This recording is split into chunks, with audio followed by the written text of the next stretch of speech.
right, ladies and gentlemen, welcome back to the first Global Advanced Air Mobility Conference 2024, based here in Amsterdam during the Amsterdam Drone Week. And I'm very glad to see you returning to the room from your coffee break, or any newcomers. Welcome to this part of the program of the Amsterdam Drone Week. This is the fourth panel that we go into today, and indeed it's a very interesting one from my perspective, since it brings into the discussion the telcos, but to find some counterbalance, we also have an ANSP amongst us. Now, I would have no way of handling this discussion, but I'm very glad to welcome to the stage our moderator for this session, Barbara Pareglio, who is Senior Director at the for Smart Mobility, I believe, at the GSM Association. I think a familiar face to many of you. And Barbara, I think I'll leave you to introduce your panelists. Thank you very much. Thank you for the introduction, Richard. So, it's good to see you all here. So I will just ask my speakers if you can please come on the stage. Now we're going to do the introduction while we all sit in. So, right. In the meantime, since I'm waiting for them to sit here, so how many of you are from regulation? If you can just raise your hands. More. Oh, no. Good. How many of you are from telco? Okay. How many of you are drone operators? How many of you are NSPs? Okay. Well, we have a good mix. So good to know. Right, so first of all, what I would like to do is maybe just a brief introduction of the speakers. So I will just go through and ask to introduce yourself, who you are, where you work, why you're here. So shall I go from you first, Kapil? Okay. Hey, my name is Kapil Mittal. I'm responsible for Ericsson's, the telecom major's digital airspace business line. And as part of that, we work very closely with the aviation stakeholders and drone ecosystem to address some of their critical needs and pain points by way of telecom networks. And why I'm here? In fact, I was here last year as well, presenting what telecom operators can really bring to the table. And since then, we've been working closely with regulators and drone operators globally. And I think the progress that has been done, that's something I would want to share as well.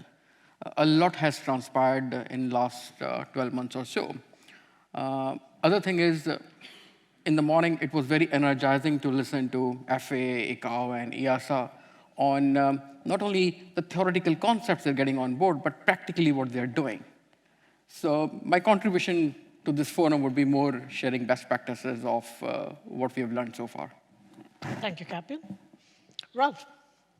Ralf Schepp, I'm COO and Managing Director of Dronic. Dronic is a subsidiary of the German ANSP, Deutsche Flugsicherung, and we have another shareholder of 49%, which is Deutsche Telekom. This gives Dronic a quite unique setup. We were uniquely starting to build up a European UTM system, and to market that based on a mobile network, so with identification on a mobile network, but also for using the network for payload data transfer, for command and control, things like that. As always, in reality, things turn out a little bit differently, so we consider ourselves today to be a full-fledged service provider for drones, also utilizing these kind of things, but offering the customer a quite sound package end-to-end for making drones usable in their business. Thank you, Ralph. Then Thomas, over to you. Thank you, Barbara. My name is Thomas Eder. I'm heading Embedded Wireless Solutions at Nokia, and it's my big pleasure to represent Nokia here today in 3 roles. Role number 1, as a turnkey drone-in-a-box and drone manufacturer, as a European manufacturer as well. Number 2, as a company which has been, since day one, facilitating connectivity. Connectivity is the DNA of Nokia, and it's our ambition to keep up with the market and always provide the best possible connectivity solutions. And then the role number 3, to provide really reliable drones as a service platforms to our public safety and industrial customers in Europe, in North America, and in other regions in the world. And I'm really looking forward to this discussion. Thank you, Thomas. And Michiel? Yeah, thank you. My name is Michiel van Dorst, CEO of Air Traffic Control of the Netherlands, LVNL. I think it's very important to be here because we want to make sure that future business opportunities or life-saving opportunities or any opportunities that you can think of will be integrated safely into our skies. I'm also the chairperson of the European CANSO CEO committee. CANSO is the advocacy club, I would say, for ANSPs around the world. And what I think is really one of the key things for me actually is that I want to make sure that we have a business environment in the Netherlands that also provides us business models, sustainable business models for the future, right? How do we make money as a country in the future? I think this is one very important element for this. And as LVNL, we want to play a major role here, not to make our business out of it, but to make sure that all your business activities can be integrated in a safe way in the Netherlands airspace. Thank you, Michiel. So I think we've been having conversation for the past 3 years, I think, in Amsterdam Drone Week, talking about, the role of the networks, cellular networks. And last year we said, yeah, next year we're going to go commercial, we're going to scale. Are we there yet? I mean, are we reaching the scale we hoped for? If I look at it from my side, I would say globally, maybe not. We're not there yet. We're still looking at what we can do and what is the role of connectivity. Maybe I want to start with you, Michiel, because you are an NSP. What are the challenges that you face now? I mean, is connectivity the issue? So what is the main challenges? I think the main challenge is what we are facing in the Netherlands is the way the regulator could handle these processes, right? So it's new, it's a management of change process. Now, if this is new, if we're going to be acting for BV loss operations, for instance, how do you govern that as a regulator? And together with Dutch Medical Drone System, ANWB, and together with KPN, the telecom provider, we are really working hard already a long time to start the first connection between two hospitals in the east of the Netherlands to make sure that we can send blood samples via drones from one hospital to another one. This is really beneficial. But I think we're already waiting for 1.5 years by now for our regulator to say, yes, you can do it. And it's really a nice controlled process. We are working together with Altitude Angel as well there. But the regulator is struggling, and I can understand that point, right? So how do you prove your case if there's no proof yet of these things? At the same time, I think you should allow for some experiments to be operated.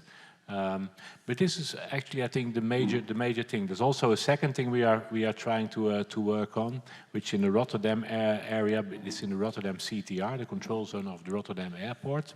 Of course, Rotterdam has a huge harbor, very important to the Netherlands, but there's very, very many roles that drones can play there, I'm very sure. So this is everything we are at the moment discussing very regularly with the regulator, but we are not there yet, which is really unfortunate, I think. And if I can drill a little bit down, so is more cautious of understanding the whole environment, or the missing informations, or what is it that it makes it difficult for them to take some action? I think it's also very difficult for them to find the legislation that they can relate to, right? Because the legislation is also not yet at the maturity level. It's just lagging behind, and that's normal in a new industry, right? Where a lot of money is put in and a lot of brain power is put in. Now, legislation normally follows that because normal regulatory processes, they can easily take up to 2 years, right? And then the drone industry has already moved forward very fast. So I think that is probably one of the main challenges, and I'm really, if there are some countries that do have this, that have tackled this problem and have moved forward, and of course we know some that have done some extensive experiments, we would be very open to learn, especially in EASA regulation area. Okay, no, thank you for that. Then I want to maybe, continue a little bit on the aviation side and see then how we move to the, the telco. But Ralph, you are in between, so you know both sides. From the dronic perspective, how is it you see it? Are you scaling? Are you not able to scale yet? What are your challenges? Do you have any challenges? With respect to us, to a case behind the exercises we do, it would be super beneficial, or at least you need some prerequisites. I remember, I think Amsterdam Drone Week is now existing for 5 years, and I was here the first year with tiny devices, hook-on devices, which you plug on the drone in order to make it conspicuous in the airspace. We tried with a lot of bridge technologies to come over technology hurdles we had, and for sure we had no proper regulation in place. Implementation is still lagging, but when it comes to a real good commercial case for drones, I think we need to have much more for BVLOS operations. So having a single pilot on the ground looking at drone flying is not an effective way of utilize drones. I think we can all agree on that. If this should be a proper market with solid margins and a good kind of business, then it must be much more operated.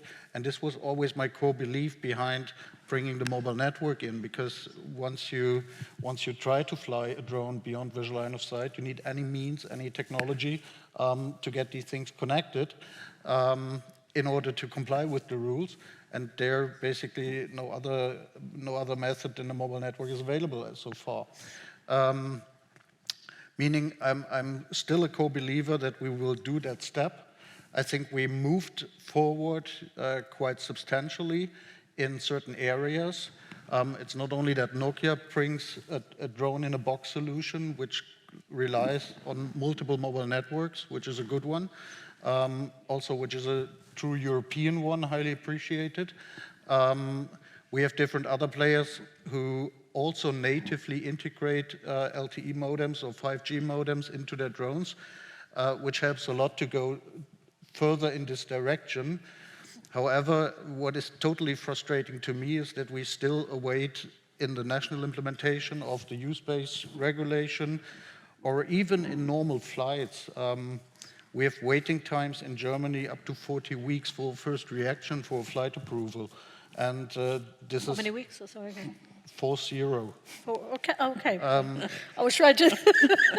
Okay. Which makes it really hard. So a big part of the industry is betting on what the Europeans called LUC, the Light UAS Operator Certificate, which makes it possible to, let's say, operationalize things you do randomly and repeatedly again and again. But this is all at a starting point. Everyone has to learn how to deal with that. I think we also are missing experiences on the real safety issues that might arise due to that. And the only way to get forward with that is that we have the right technology in place. I think we are getting there closer each day. And that we have a framework that really helps operations to move. Yeah. And this is still a little bit lagging behind from my perspective. Thank you for that. Good to have some stats also. Maybe I come to you, to Thomas, since you are also, manufacturing, but you're also on the other side. Any experience that you can share? You also operate in different countries. What is it that you see? What are the challenges that you see from your perspective? There could be challenges in a different role that you play, Well, to a certain extent, I must say I can very well understand that the regulatory framework is not where we expect it to be, in order to create a sustainable business. Nevertheless, we also need to work in a framework, and that's what we try to do together with our partner in Belgium, with our partner CityMesh. We need to work relentless and forward-looking together with the regulators. We need to use where we have the beneficials of, or the benefits of state aviation. And we need to start also acknowledging that new technologies have the capability to bring beyond visual line of sight operations forward. In many of the discussions, the first topic that I have to discuss is, well, what if the 4G or the 5G network drops? And that is then the point where I think, like, well, wait a moment, have you ever thought about the vulnerability of Wi-Fi-based connectivity solutions that drones from the electronics store use today versus drones or solutions that rely on 3GPP-based technology? So accepting new technology on the one hand, and on the other hand, work relentless with the regulators is probably one of the motivations I want to bring to the table. Challenges, hurdles, scaling. I do start seeing a scaling effect. I do start seeing that there are certain authorities or certain organizations looking at geographically large spanning projects. And that is the most important thing for drones as a service operations. Nevertheless, we also should not underestimate the logistical efforts. You know, you can have the best drone in the world, you can have the best network in the world, but if you are not able to roll out a geographically large spanning project like we do it in Belgium, if the team is not there to go to the field and install, to do in parallel the paperwork with the authorities, to work with the end customers and take them by the hand, then the best project and the best solution doesn't scale. And that is something where I can really say very proudly that this seems to be working out very well in Belgium. Okay, now good to get the feedback. We will see later on maybe or get to some of the points. Kapil, again, also for you, you are working in different countries with different partners. What is it that you can share? What do you do? The type of experience that you see? Where do you see the connectivity going and scaling? We've been working very closely with the drone operators and regulators in a few countries now. And when we started our own mission control platform, Ericsson Drone Mobility, the whole perspective was there's so much of telecom networks infrastructure that can be utilized to connect the drones in the air. And to second what both Ralph and our friends in Nokia are saying, it's not only about connectivity. There's always a catch-22. If you believe that connectivity will be ubiquitous in all the areas, that's not going to happen, especially in the aerial domain, because connectivity up in the air is still coming from terrestrial ground. The terrestrial ground coverage that our phones use was designed for mobile networks on the ground. It's just a different matter that some kind of coverage is still available in the sky up to 120 meters or above that. But the whole point is we need to scale up the use cases. Taking an example of, Michel, what you said of Port of Rotterdam, and we've been working on Port of Tyne in UK and a few more ports as well. I don't think connectivity is an issue there.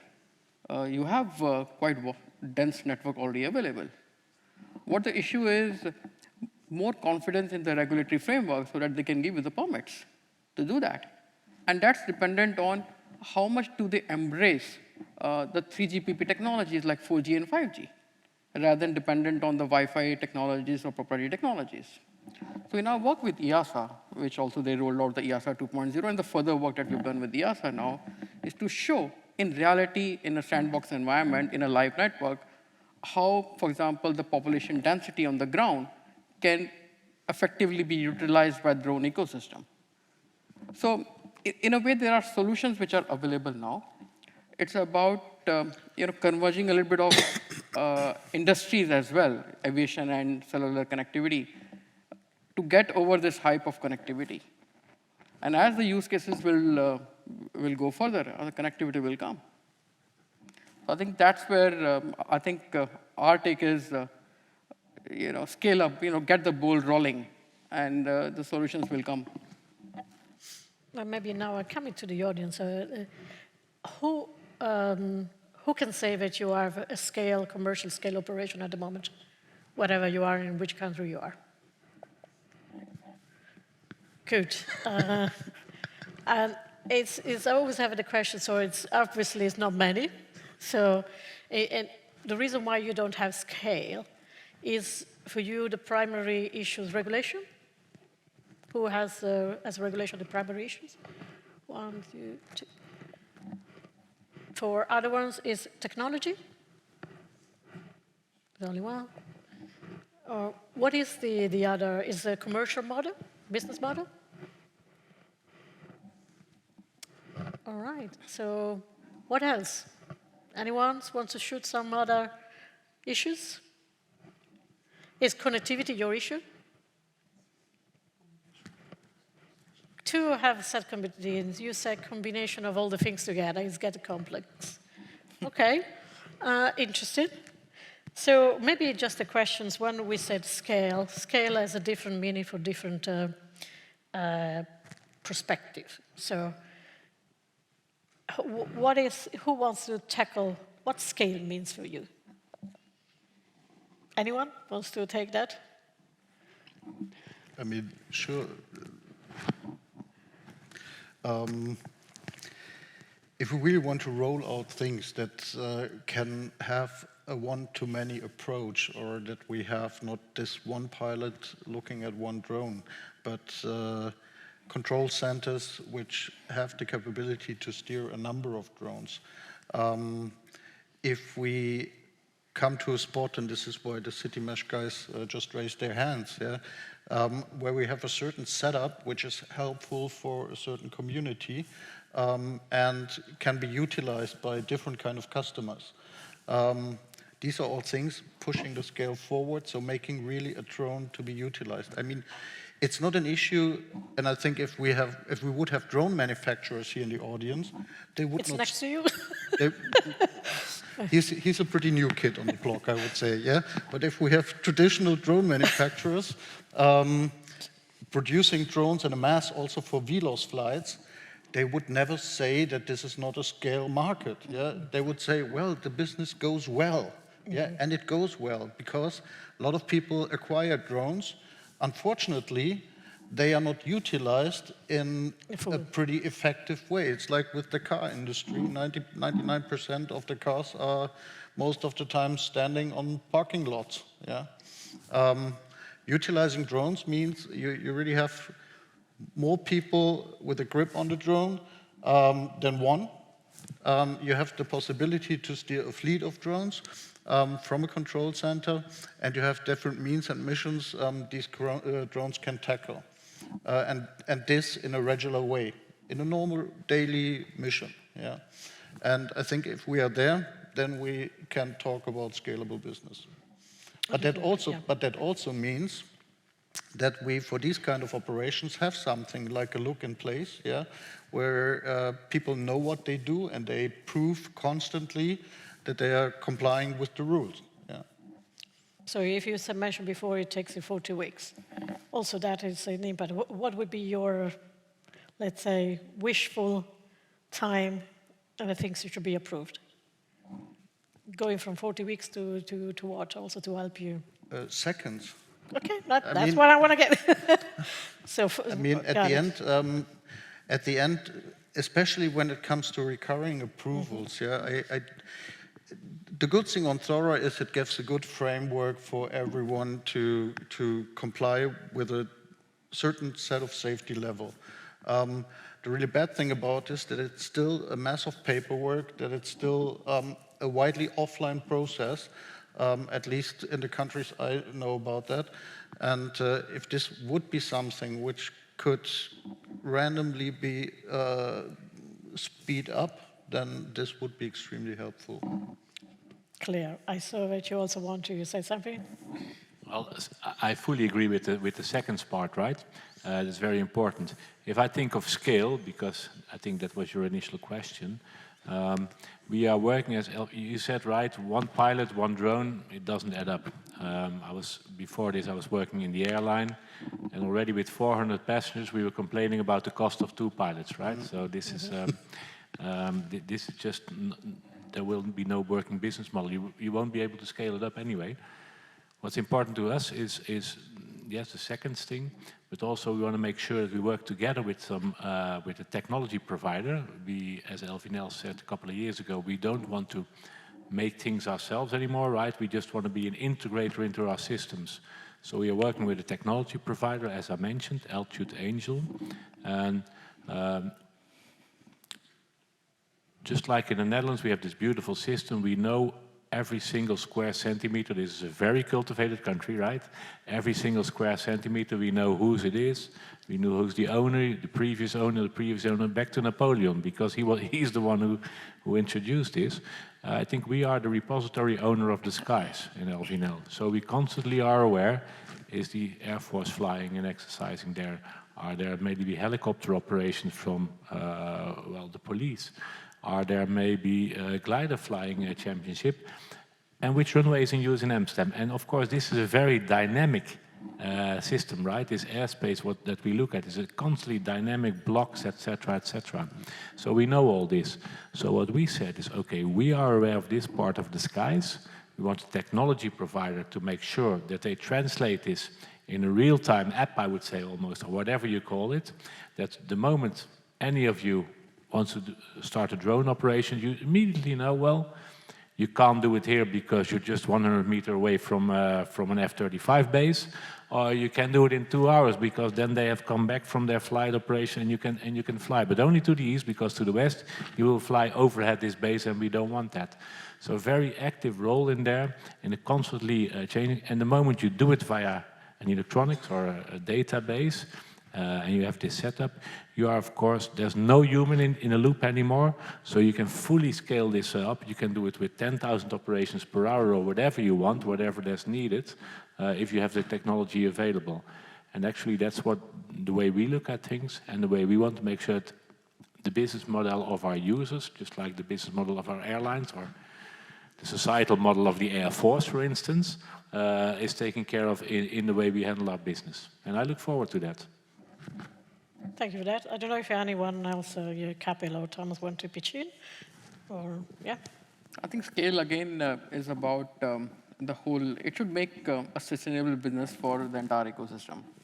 Now, one thing which Ralph, you rightly brought up was we see the moderns on top of drones, but where are the drone manufacturers who would start really integrating the Qualcomm and other chipsets on the drones? And I think they've been discussing for quite some time. Our discussions with Qualcomm started 3 years ago, or 4 years ago. They've been evaluating the business case, but they're not there. Skydio started late last year as well, but limited to specific markets. They're not there in Europe. Yeah, They're not. that's what I'm saying. Specific market. So for this entire ecosystem to scale, we need not only a modem on top of a drone does effectively help in terms of tracking the drone. But how much does it really maneuver the behavior of a drone in flight? That's a question mark. Some of the retrofitted drones do it. So again, scalability is a derivative of how do you really run this industry together. That's also a challenge. Coming to the last question you asked, what are the challenges? I think that's the challenge we are seeing. It's not pushing forward. And if you really have to utilize those telecom intelligence on quality of service on demand or location maneuvering or intelligent route mapping, you need to have infrastructure on top of a drone where you can maneuver the behavior of a drone. So I think that's where the scalability will also come in. Thomas? I think as long as we watch out of the window and we are surprised that there is a drone flying by, we are not at a point where we are scaling. That is the number one. So what means scaling? Scaling means use in hordes, use in big numbers. And as we all concluded so far, we are not there yet. Scaling also means that there needs to be, if I look at a telecommunications network, I have never seen a successful telecommunications provider or a communication service provider that delivers connectivity services with just a single cell, with just a single base station. So I come back to the point that I mentioned earlier. It needs to go towards geographical coverage. And we also need to look, if we build the analogy with our phones, what actually makes the money nowadays with the phones? It's not the hardware itself, it's not the SIM card itself. Actually, the biggest revenue within the service of a mobile phone sits in the App Store. So the additional services on top of the mobile phone, those are the services that define commercial success, but that also drive the scale. If we transfer that analogy to the drone community, it would mean that we need platforms which support multiple use cases. It would mean that we need platforms, drones as a service platforms, which can cover hardware, software, services, including the SLAs. But it also means that there needs to be an integration together with the regulatory framework. So whatever drones as a service platform I come up with, it needs to be able to work in Europe, it needs to be able to work in US, and maybe also in some Asia Pacific or Middle East Africa regions.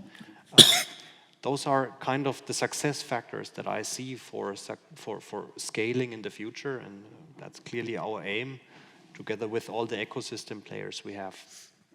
Okay, no, thank you very much for that. So we have some points now that we touched upon. You want to add? Yes. I just wanted to add something to Kapil's statement. I think the drone manufacturers have moved at that respect. Yeah. So with the capabilities of DJI having their dongles for the drone and ground station, a lot of things are happening with respect to connectivity. Nokia is utilizing different networks on their drones in order to provide the whole kind of stack. We see also competitors in the area of mass production drones going in that direction. So the Evo drones also come with a LTE native. So I think we are getting more and more at this stage. So at least this point, I'm somehow relaxed that this happens. Yeah. When this is moving, yes. But when this happens, I think it's really crucial also for the mobile operators to take care of what is happening there. So I always tell my second mother company, Deutsche Telekom, it's not okay to relax and lay back and wait what is happening, because they still cannot differentiate, is this a SIM card which is in a drone, or is this a SIM card which is used by a mobile phone on the ground? And this makes a huge difference on the network performance and also the network capabilities. So a telco should be aware of being part of this ecosystem. That's a must, not only for commerce or business case reasons. I think with respect to business case, this industry will always be too tiny to be super relevant for a telco. But if they do nothing, there is a high risk that drones and ignoring leads to interference issues, which might cause some trouble also for the ground network. So there should be a collaborative way in order to drive that further. And I think we are on a pretty good way here across Europe. I think we should have also someone from KPN on this stage. We should have that, yes. So at least I can state for my former industry, the telcos, and you know best, there are not so many telcos left that don't care about drones, and it's not all about a business case for network APIs or for connectivity or for whatsoever. But in my perspective, it's also a reason why they should take care of their existing network and be part of the ecosystem. Otherwise, the same thing happened like with the app stores, because this is a brilliant game and it raises value for the market, but it basically raises value for Apple and Google, right? I agree. I think what you said also, and what both of you are kind of, all of you get in there. So that's why I wanted to say scale is different for different, organizations or markets. Telcos are used to, millions of phones. We're not going to get millions of drones tomorrow. I don't know when we will get there. So the approach is slightly different, but I agree with you. So that's what we're trying also as an organization. It's like whatever we do for drones is not just for drones. So we have to think broader than that. And that's what you also said, Thomas, and also you, Kapil, is it's not just for drones. So we have to think of how to use the network for multiple services, not just for one customer type. Otherwise, that's where the scale for us will not happen. And if it doesn't happen for the telco, it will also be more complicated for you to get a good service and the performances which you want. I just wanted to add something there. It's very rare. I think I haven't seen this for the last 4 years or so. I think 2 months ago, thanks to GSM and Airbus, they put around 18 organizations together at the Airbus University in Toulouse. And the whole intent was, and it had, 6 mobile operators, likes of Capgemini, system integrators, Ericsson, Nokia, and a few representations from regulator. The whole perspective was in that workshop, we've been talking a lot about connectivity. We've been talking a lot about what telecom can really do to the drone ecosystem. But let's really draw a line and see what really matters now. Who is willing to pay now? What's the value chain now? And I think Verizon took a lead there in terms of taking the work forward on behalf of all of us. They realized there are specific APIs or specific requirements that if the mobile operators are able to give to the drone ecosystem, I think it will start moving on. And I think the results are coming soon, I guess, Barbara. Yeah, we will soon release what we discussed. What Kapil is saying is that from an industry perspective, what we're trying to help is to give access to any developer, not just drone developer or any developer, to more in-depth capability of the network. It could be for different purposes. In this particular case, also driven by the regulation in Europe, is also data, accessing data that you probably couldn't access before, like population density. So we know where the people are. We give this information to governments sometimes, particularly in the COVID time, or if you had, pandemics, but this is not something we give to everyone. So, but if this is a need for the industry, there is a possibility to give this information. It could be other data. Why not if you have weather information? It could be weather information. Obviously, the connectivity is the one that most of you think about it, but it could be other accessing locations or security topics. So that's where we are now to simplify the access to this capability. Still, we also have to work on providing those capabilities. So there's a different level of try to access that. If you're interested, look at the Open Gateway initiative. But what I want to get to the next things is, all right, so we discussed there's a lot of things moving, there's a lot of things still not moving. What's next? What can we do to push a little bit further? So I always say, before you're running, you have to crawl, right? So like a baby, it's not just running at the beginning. So you need to go to those steps of crawling.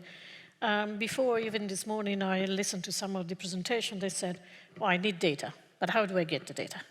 How do I learn to get the data if I cannot fly? That could be for anything, How do I do that? And then you have also countries where they're flying a lot, particularly most of the drone operation are in Africa or some of the countries in Asia, but they also don't have such a sophisticated, I would say, framework yet. They tackle it in a different way. So what can we do next? What is it that we can do the next step to just move a little bit further? Who wants to take that? I think I can start.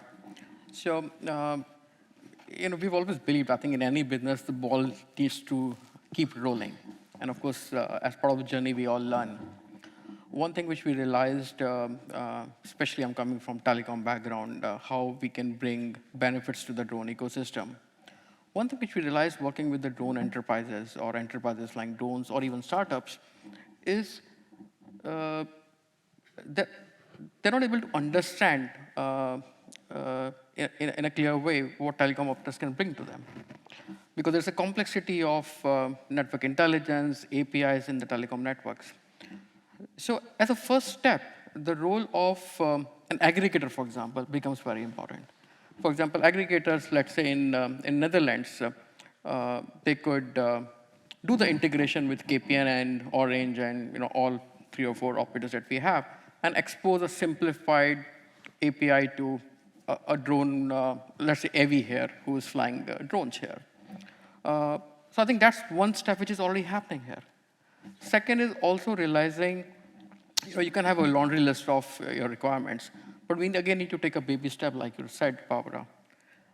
Where do you locate a drone? How do you make sure that the location is not spoofed or is not hacked?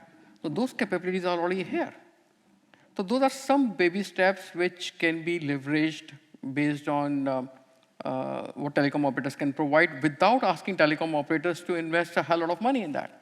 Because again, it's an ROI. If they don't see so many of hundreds of drones flying in, they won't invest further. And I have an example here. UK government invested heavily as part of their future flight for a 260 or 250 miles drone highway right after London to Rugby. And the whole intent was perhaps it's like an imaginary drone highway up in the sky. And they asked likes of British Telecom and Vodafone to really make it gold-plated in terms of there's no white spot. And I think over the last 2 years, many operators have been working on, but we don't see a lot of drones flying in. So again, it comes down to the scalability and what are they really trying to use in. So a few baby steps of what is available are very crucial for this scale to move. Anyone who wants to take it? I would have a different kind of approach. But we want to hear the differences. That's always nice not against to hear it from you. Nothing against the network APIs. I totally agree with you, Kapil. These are necessary and a good complement to what we do. In order to really drive this to a next level, I think this is currently, and this is what we see in the very slow implementation of the use-based regulation across Europe, that there is still the feeling people might not like it. Yeah. And I disagree with you, Thomas, as well, because if I look out of the window seeing drones flying, I would get nervous personally. That would not be my way of having a prosperous business. My learning is when you have a drone in action, and it gets in the sky up to 100 meters, you won't see and hear it anymore. Yeah. So basically, they could fly thousands, and I would hopefully not see them looking out of my window. The topic of public acceptance is pretty critical to me, and we see that also discussions with cities and municipalities are starting at the moment. I think what is helping is a clear will from a country to push this business forward.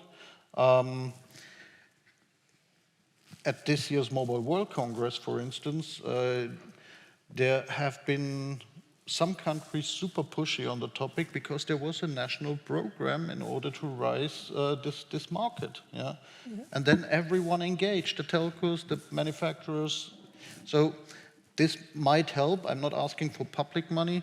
What we are currently doing is we are acting with operators who can do already a little bit more than the commercial ones, which is the public safety and police forces, as they have today already capabilities that go regulatory-wise a little bit wider than what commercial operators could do. And if you take a look on their kind of action on drones and how they use them, that gives me quite a solid feeling that once we have the same situation for the commercial market, this will be a brilliant business, yeah? Because they use them extensively, they acquire a lot of drones, this is what I said, this part of the market works. They also make use of that quite intensively. And it's, let's say, for public well-being. Yeah, so people see a sense of these organizations flying drones, and you might widen that space with blood transport or medical whatsoever, and maybe at the end we also end in the Ireland experience of delivering coffee and onions via drones. This is also an edge case which helps people to understand that this is not so harmful as we all think. Yeah? And that's why I'm a strong believer of if we do what is allowed, and if we use the framework we have in the widest extent, the only thing we should not miss out is to really bet on this kind of BVLOS setup, because otherwise it will be not a scaling business. Anyone else? Well, as a voluntary firefighter, like your question was, what next? What next? And if I look at Switzerland, Belgium, Netherlands, Germany, Finland, the target is that every firefighter, every policeman, but also every industrial representative in those 5 key countries within Europe should be able to order a drone as a service, should be able to order collecting drone-based data as easy as ordering an Uber.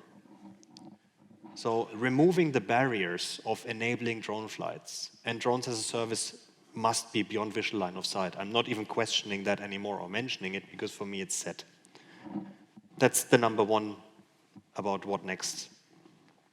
Number 2, we need to consider connectivity as a commodity.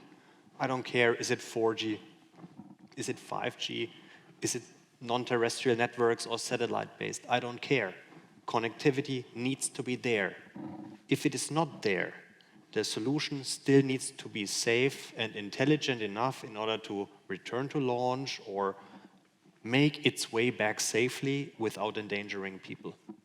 The technology is there, the technology is available, but I would like to see this in a broader scale out there from other manufacturers and from other, the spirit about connectivity is commodity from other players in the ecosystem. And then last but not least, harmonization of regulation and less market entry barriers, less paperwork, and a little bit more communication with the manufacturers out there. That might also ease our way, and that is a significant next step towards what next. Michiel? Well, these guys here are all my customers, right, of the future. So what can I say about it? There's just one thing that I notice. Aviation, Netherlands has always been an aviation country, right? And the last couple of years, things have changed because people see also the downside of aviation, which is emission, but very much so also noise hindrance. So the impact of noise on surrounding communities for the airport has led the minister to decide, and several lawsuits followed, but 2 years ago he decided the amount of traffic at Schiphol Airport should reduce significantly, almost 15%. All lawsuits followed and it's not there yet, but anyway, that is due to a lot of pressure from people in the surrounding communities of the airport. You're mentioning that maybe someday, when people are used to it, you will have your coffee delivered to your doorstep. But we have to be aware straight away of the impact of the general public. To give you an example, and I thought that for me it caused a real mind shift with me. Because 2 years ago, it was just at the end of COVID, right? I was sitting nicely in my garden and my 16-year-old daughter was taking a shower. And all of a sudden, 4 meters above me, I see this drone hanging there, just hanging there. I don't know who it was. I have no clue what it was. I have no clue what it did. We're not the neighboring kids. I had no clue. I felt so tremendously inconvenient about this. and I was actually angry, but then what can you do, right? Where can you go? So we have to be really mindful that if we are, and sorry for this word, pissing off the general public on this aspect, and let's be honest, the fact that we can trust all the companies, well, we've seen many things from the US. We do pay the consequences, all of us, yes. Absolutely, we bear tremendous consequence about it. So I think from the moment we design this, we really have to be mindful of this element, because otherwise, we will not, all those big dreams and those big, beautiful things we can accomplish with drones, we can bite in our own tail, I would say, and we may lose it in the eyes of the general public, and then this whole beneficial thing that I'm sure a lot of value can be created, can also turn against us. And that would be, in my opinion, very, very much a pity. No, I totally agree. But for example, we mentioned different use cases. Nobody will, I mean, if I go walking on the mountains, or I go on the beach, or I go in, in woods, I want to make sure, if I need to be searching for someone with any accident, whatever, I'm not going to have any issues with the drone flying, right?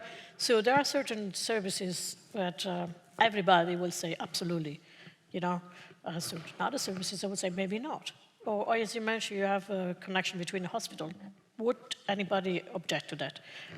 You have operation on the ports. Ports are pretty much kind of a confined private area. The value that would bring to this one, they are, huge.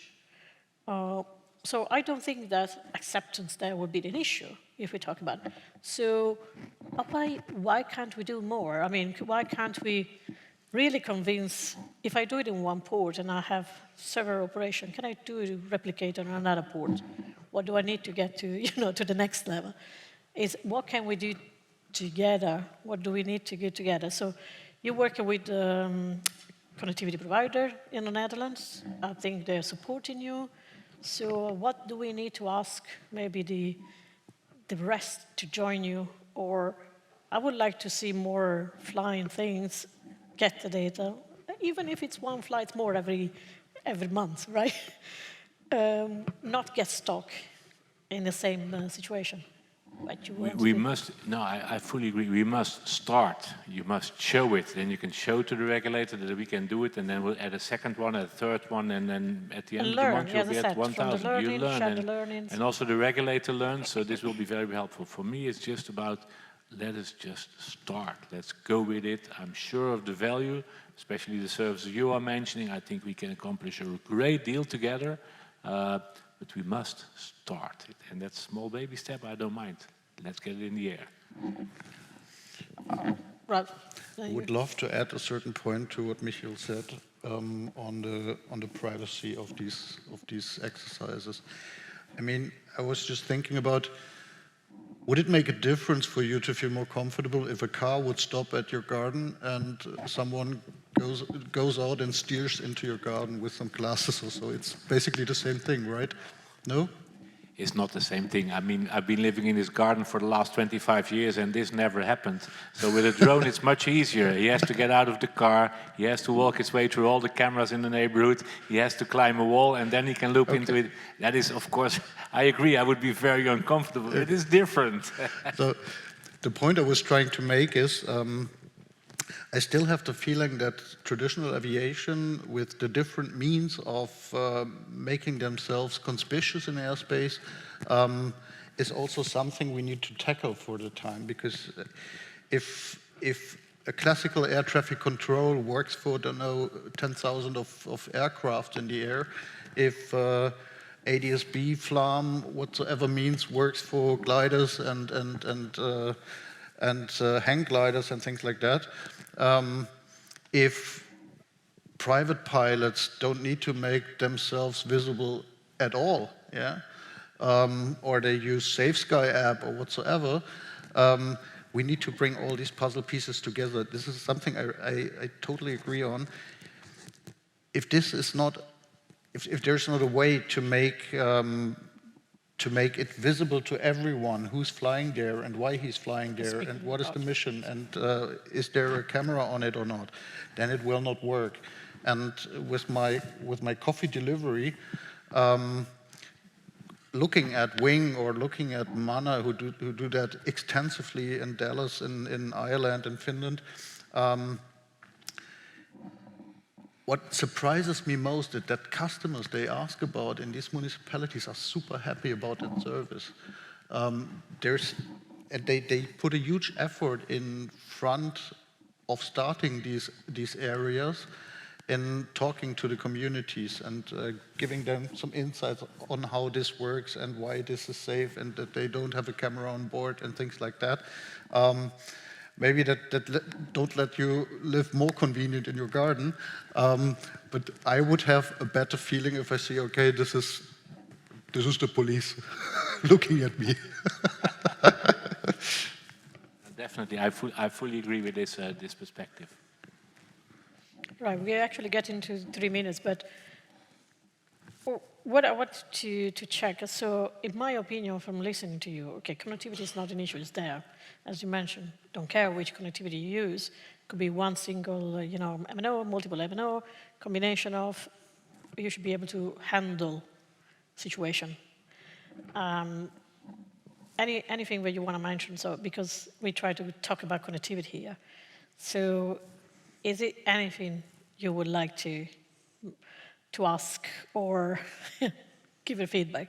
So we hear a lot of conversations representing the mobile industry, the performances, and I keep saying the performances for C2Link, they're peanuts, in my opinion. That's not a big problem. What you need as a capacity, as amount of data, the latency is not an issue. So what's the issue? With respect to connectivity, I strongly believe that at a certain point, there will be, with the rising number of drones, there will be a tipping point where we need a dedicated solution for mid-air. What is somehow easy is to have air-to-ground networks for the regulated airspace. My mother company, Deutsche Telekom, built the European Aviation Network, which consists of a few 300 stations across Europe and covers the whole airspace from 10 kilometers onwards. There is a gap from which the ground network can deliver and the high altitude network delivers today. And we see countries, for instance, under the work of Nokia in Sweden, where... Ericsson. So Sitting between the two, yes. That's why I came back after Sweden. Where these dedicated networks are built up. Yeah? And Sweden Telecom has built such a mid-air network. I was totally surprised at the Mobile World Congress that China Telecom is trying to build something up like this in China. Yeah. And yes, they see a commercial case behind that. And the reason for that is that they are much more progressive using LTE 5G on drones. And such kind of a network, at least from one player who takes the first mover advantage, this is a really interesting exercise. There are a lot of challenges around that. So how you create networks in a three-dimensional way. You have different kind of neighborhood relationships in these networks. Maybe you need dedicated spectrum. So a lot of challenges. Nevertheless, we see, in the meanwhile, it works. There are companies seeking a business case behind. And the more drones we will have up in the air, I'm pretty sure the telco industry will find a solution for that as well. Okay, now we just are running out of time, but yeah, I believe we, again, go into the crawling instead of running. So yeah, there is something that we can do now. We can start with what we have, and I'm sure that we have to look at what's the next, or as you mentioned. Networks are evolving, like the aviation is evolving, so we just have to work together what are the needs and what we can bring. So I hope that you've been useful. So we still have a lot of discussion on the connectivity throughout the week. Most of the panelists here are going to be talking in other sessions. There will be talk also tomorrow somewhere, workshop on connectivity and locations and performances. Later on there will be again talk about that. So please go and have a look, but come also to talk to us and tell us what we can do and help you to go to the next step. We all want to go to the next step. So thanks to our panelists, and thank you for being here, for joining for this session. Oh, we have a question, but we're running out of time. Can we get one question? I'm looking at you. Of course. Yeah? Yes, of course, Hakon.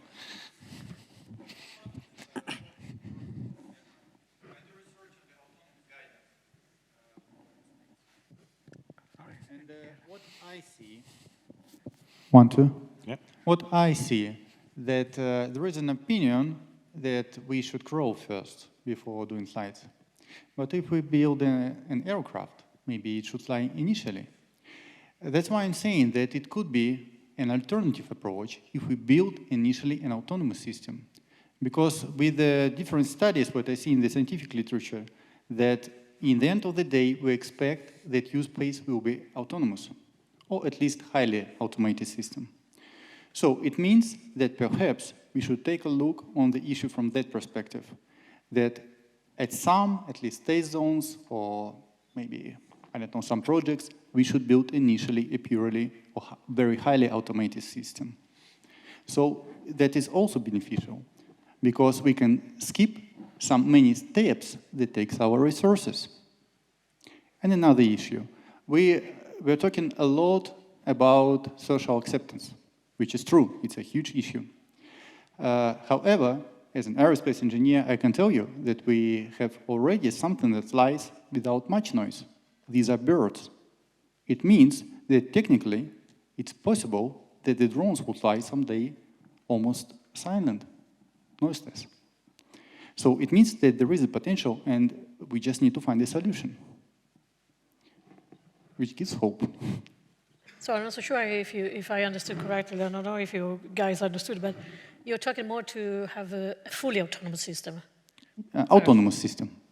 And? Autonomous system. Yeah, fully autonomous system first. Okay, the terminology is different. Okay, fully autonomous. No. No. I understand, but yeah, the challenge is. I mean, we have someone that is already doing fully autonomous systems or drones, drone in the box. You know, I can refer to Nokia. I think it's fine and good. I don't think it's the autonomy is a big issue. There will be. It also depends what you want to do. For certain things, I agree with you, fully autonomous system, but I don't want to have like a Ferrari to go to drive 5 minutes down the road, right? It really depends what you're going to do with that. Fully autonomous will help, but the regulatory-wise, there are some barriers also there. So having fully autonomous systems is not going to solve the issues of getting approval. In some of the countries, to get fully autonomous systems, it takes longer than automated systems, let's put it like this. But I don't know if you want to talk about Well, I think from a regulatory, like as an engineer, I completely agree. Having a fully autonomous system, I would love it. Like cheaper than having a human in the loop, sorry to say, at the leading edge of what technology can do and whatsoever. Do we see fully autonomous cars in Europe today? No, there's a reason why. We don't. Yeah.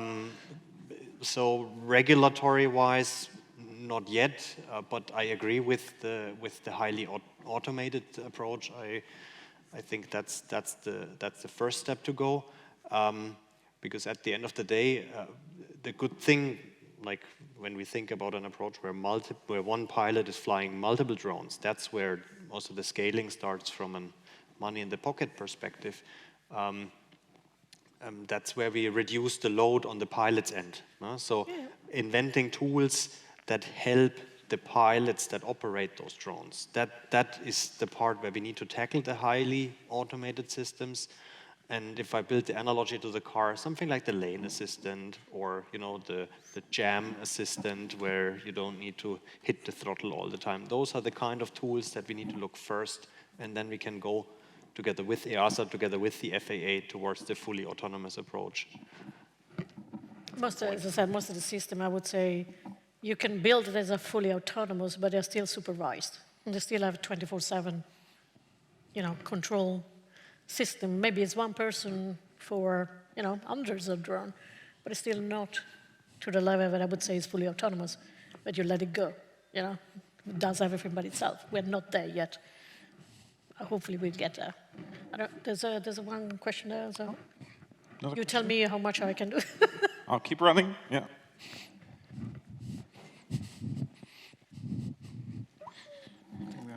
session starting, so we need to leave. Oh, yeah, so there we are.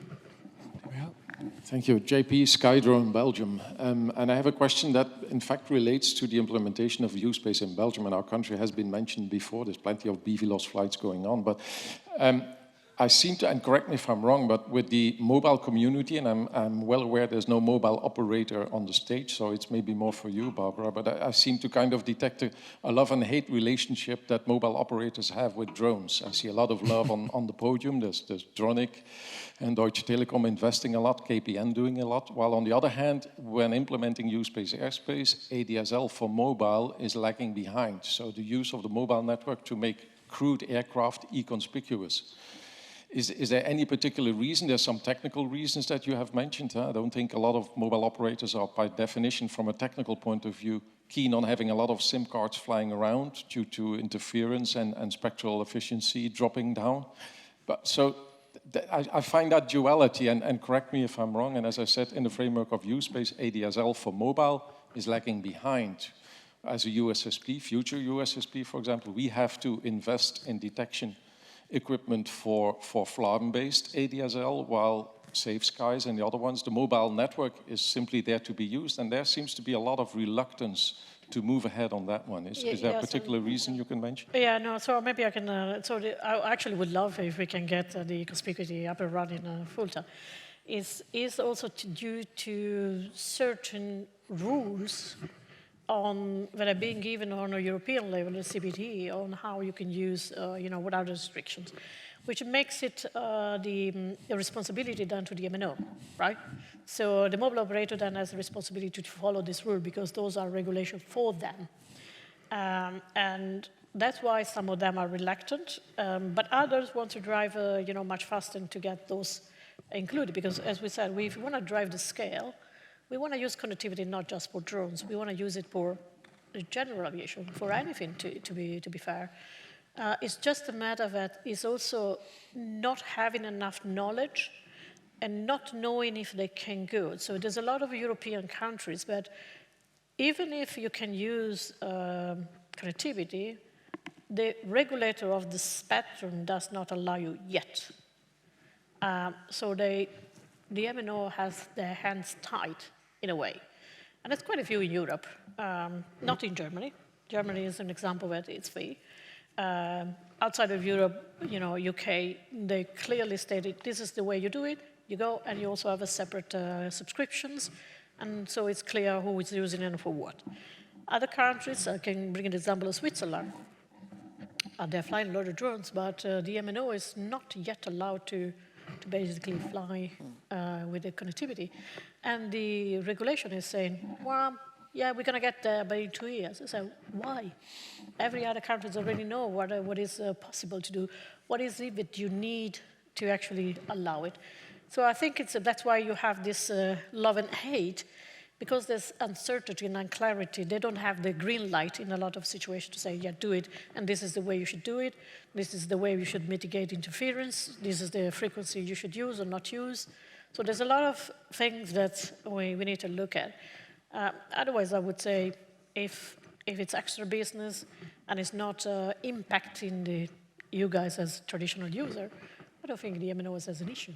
But I know it's, I don't know if anyone else I will want to say, but on the conspicuity. It's EASA pushing CPT and yeah, no, we're trying to do that on different levels, yeah. And they have that kind of agenda, so yeah, I think you got it. We're trying to do that, but yeah, it takes some time.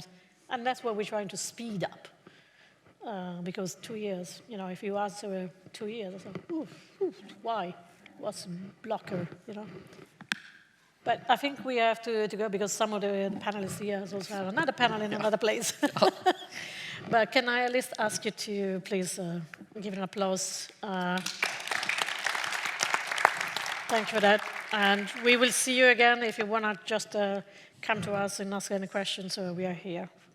Thank you again. Thank you for me. Thank you. And thank you. No, thank you very much, Barbara. Thank you all.